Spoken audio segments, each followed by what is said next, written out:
Today in the news, we get 128 threads of awesome RTX cards without RTX and a new OnePlus. What's up guys, I'm Snows and this is your boot sequence.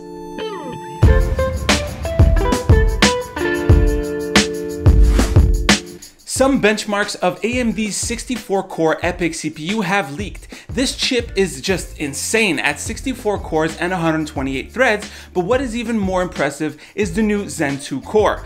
It seems like AMD's core optimization is going really well, and I've got to say that I was wrong. Up to now, even after the release of the second generation of Ryzen CPUs, I thought that AMD would give us a small performance increase for each generation. I mean, the 2700X is only around 10% faster than the last generation, so I based my predictions on that.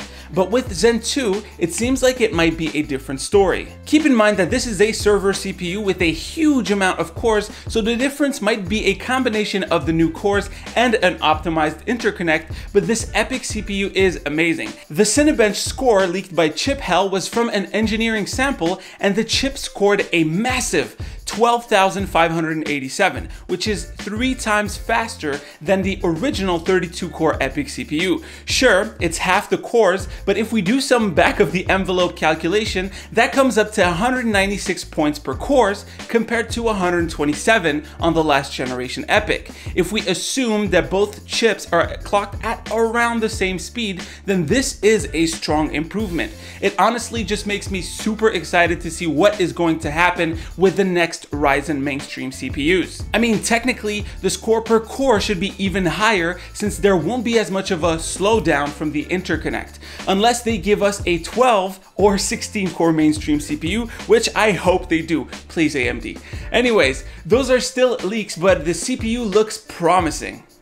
Moving on, the official benchmark page for Final Fantasy XV Windows Edition has been updated with some RTX cards. The 2080 Ti and 2080 have been popping up in some configurations, and the scores are there and they're pretty impressive. Both cards appear in the 1440p and 4K, both standard and high quality charts. The 2080 Ti towers over all other cards, including the Titan V and the Titan XP, and it does so with a pretty big lead. In both 1440p and 4K, the high quality benchmarks are about 8% faster than the Titan V and around 20% faster than the 2080. Also, it's 30% faster than the last gen 1080 Ti. It is a little odd that in standard quality though, the gap gets smaller since the lead is only around 1 to 2% faster than the Titan V. I'm not exactly sure why there's such a difference between the quality settings, but it's something to look into. Just so you know, this doesn't use any of the ray tracing RTX features.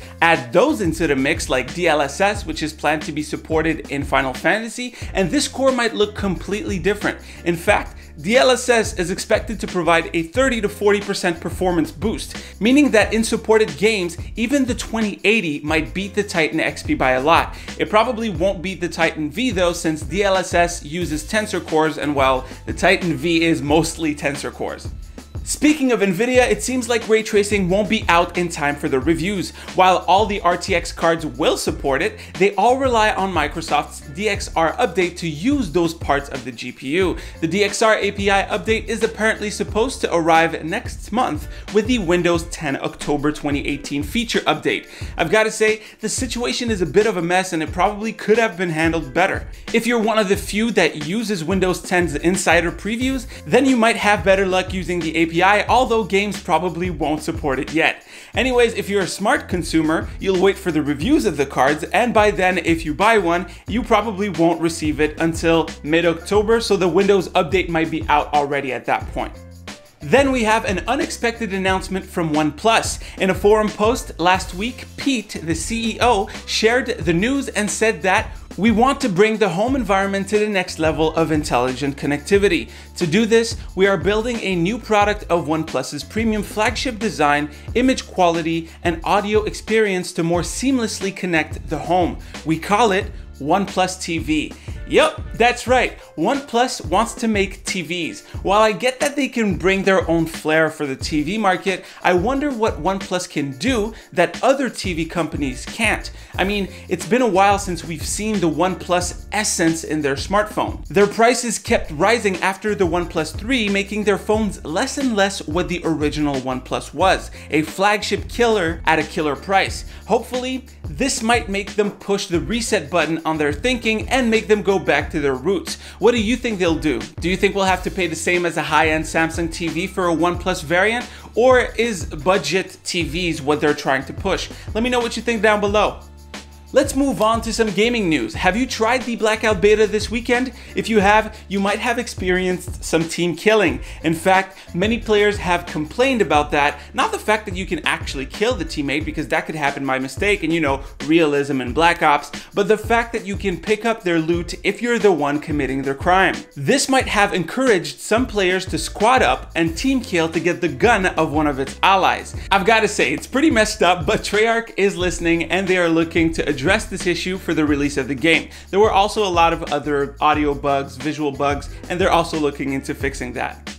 And that is pretty much it for the news, guys. Hopefully you've enjoyed. Don't forget to drop me a like down below, share this video to help the community grow, click right here to see the latest video, and right here to subscribe to the channel. It would be greatly appreciated. By the way, let me know if what I covered today was interesting to you by leaving an asterisk in the comment section down below. Weird thing to do, but I'm curious. Alright guys, stay frosty, and I'll see you on the next one. How long do we have to wait?